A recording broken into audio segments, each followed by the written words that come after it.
বন্ধুরা, তোমরা হয়তো আমার এই চ্যানেলে পশ্চিমবঙ্গের বিভিন্ন জায়গা সম্পর্কে জেনেছো, কিন্তু আজকে আমরা যেতে চলেছি একটু দূরে, একটু কাজের জন্য। আমরা আজকে দেখাতে চলেছি কিভাবে আমরা কলকাতা থেকে চেন্নাই পৌঁছালাম।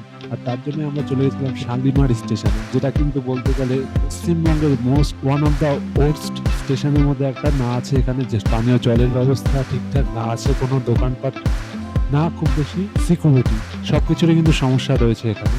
আর হচ্ছে ট্রেন তো লেট থাকে এখানে। আমরা যে ট্রেনটায় আমরা গেছিলাম সেটা প্রায় 2 দিন লেটে ছেড়েছে এখান থেকে।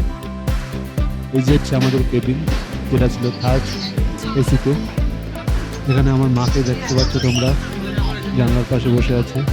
আমরা মূলত ডাক্তার দেখানোর জন্য গেছিলাম ভেলোরে। এই যে আমার দিদি এবং আমার ভাই।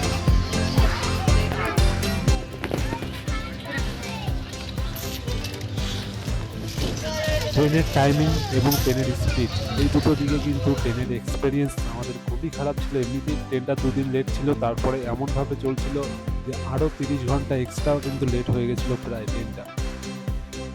কিন্তু ট্রেনের বাইরের যে দৃশ্য, সেইটা কিন্তু আমাদের খুবই ভালো লেগেছে। কাজের চাপে ভিডিওটা ছাড়তে একটু লেট হয়ে গেছিলো, কিন্তু এর পরবর্তী ভিডিওতে কিন্তু আমরা দেখাবো আমরা চেন্নাই বা ভেলুরে গিয়ে কী কী করলাম, কীভাবে কী কাজ করেছি, সবকিছু কিন্তু দেখাবো। আর তার জন্য কিন্তু তোমাদের দেখতে থাকতে হবে আমাদের এই চ্যানেল মাই আইস।